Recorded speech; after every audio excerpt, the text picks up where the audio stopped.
क्या देखा जो उसके पैरों तले जमीन खिसक गई। बेटा, मेरे फोन में कुछ खराबी हो गई है।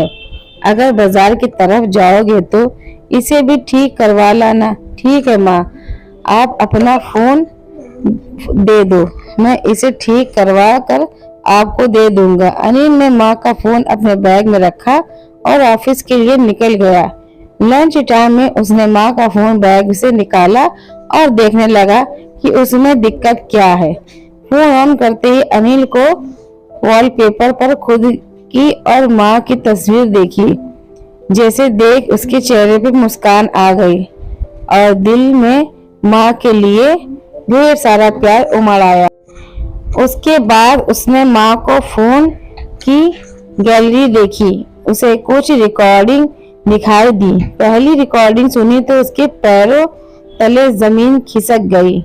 उसके बाद दूसरी और तीसरी रिकॉर्डिंग सुनने के बाद वह आग बबूला हो गया। वह दफ्तर से आधे दिन की छुट्टी लेकर घर आ गया और सीधा अपने कमरे में जाकर लेट गया। वह कमरे की छत को निहारते निहारते पुरानी यादों में खो गया। उसकी और नंदिनी की शादी होने से लेकर अब तक की सारी यादें उसकी आंखों के सामने चलचित्रों की तरीके चल पड़ी। 2 साल पहले अनिल की नंदिनी से शादी हुई थी। दोनों में बहुत ही प्यार था। सब कुछ बहुत ही अच्छा चल रहा था, लेकिन इन दोनों की खुशियों में किसी की को दिक्कत थी। तो वह थी अनिल की बहन कामिनी। कामिनी की अपने पति और ससुराल वालों से ज्यादा कभी नहीं बनी। कामिनी शादी के कुछ महीनों बाद ही अलग घर लेकर रहने लगी थी। पहले तो उसे लगता था कि घर के झगड़े उसके सास ससुर के कारण होते हैं, लेकिन एक समय के बाद उसे एहसास हुआ कि उसका अपना व्यवहार ही गलत है। लेकिन अपनी गलती को इतनी आसानी से कहाँ मानने वाली थी। इसलिए घर में ऐसे ही लड़ाई झगड़े चलते रहते। कामिनी की सबसे गलत आदत थी कि वह छोटी सी बात का बतंगड़ बना देती थी और आग में घी डालना तो उसे बहुत ही अच्छे से आता था। वह अपनी माँ को भड़का देती और रमा जी बड़ी ही आसानी से बेटी की बातों में आकर अपनी बहू को डांट देती। अगर नंदिनी पलटकर जवाब देती तो वह उसी बात पर मिर्च मसाला लगाकर अनिल को बता देती। फिर अनिल बरस पड़ता अपनी बीवी पर। दोनों में हुआ झगड़ा शांत भी हो जाता तो कामिनी भाई को फिर से फोन कर सारा किस्सा ताजा कर देती। घर में ऐसी आग लगी जो बुझने का नाम ही नहीं ले रही थी। इसी आग में भेड़ चढ़ा नंदिनी और अनिल का रिश्ता। नंदिनी पर तो कई बार झूठे इल्जाम भी लगाए गए। उसने अपनी सफाई में बहुत कुछ कहा, लेकिन ना तो उस घर में कोई उसकी सुनने वाला था और ना कोई उसे समझने वाला। हर दिन खून के आंसू रोकर वह सो जाती। उसे उम्मीद थी कि एक न एक दिन अनिल को सच्चाई का पता जरूर चलेगा, लेकिन हर बार माँ का ही साथ देता। गलती अनिल की भी थी। उसके सामने सब कुछ ऐसा प्रस्तुत किया जाता कि उसे लगता कि सारी गलती नंदिनी की ही है। एक दिन बात इतनी बढ़ गई कि अनिल का हाथ नंदिनी पर उठ गया। उस दिन नंदिनी का जन्मदिन था और उसके माता पिता उसे सरप्राइज देने आए थे, लेकिन बेटी की यूं रोता देख माता पिता को बहुत गुस्सा आया। वह उसी वक्त अपनी बेटी को अपने साथ ले गए। न अनिल ने पहल की न नंदिनी ने। समय के साथ दोनों एक दूसरे से दूर होते गए। नंदिनी खुद को अनिल की यादों से निकालने के लिए स्कूल में नौकरी करने लगी, लेकिन नंदिनी को उम्मीद थी कि एक न एक दिन अनिल के सामने सच सिर उठाकर खड़ा होगा। वैसे भी झूठ के पांव नहीं होते, इसलिए वह ज्यादा समय टिक नहीं सकते।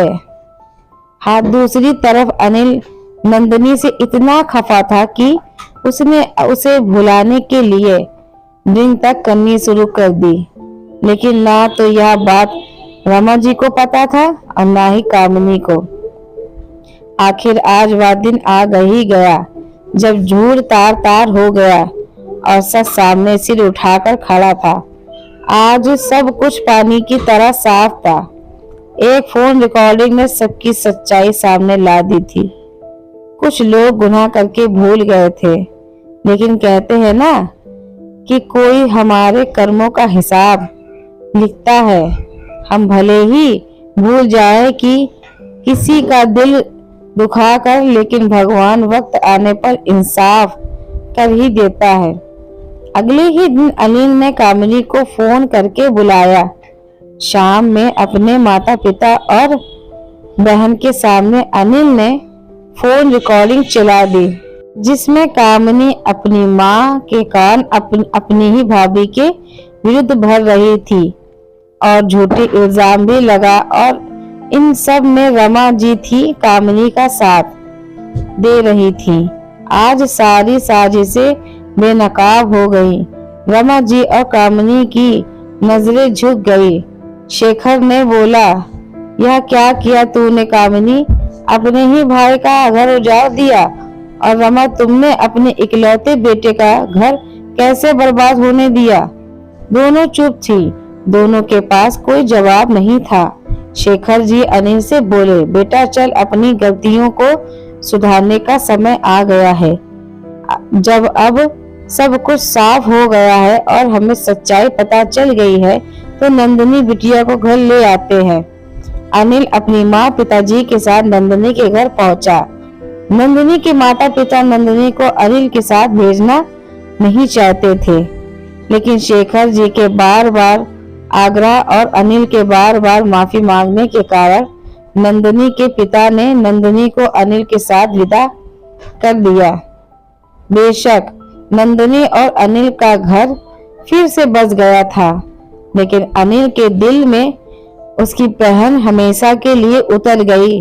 माँ से कुछ समय नाराज रहने के बाद अनिल और माँ की तो सुलह हो गई। बेटी की नाराजगी ने रमा जी को सुधार दिया और कामिनी को भी अच्छा खासा सबक मिला, लेकिन भाई भाभी से दूर कभी उसे वह सम्मान और प्यार नहीं मिला जिसकी उम्मीद करती थी।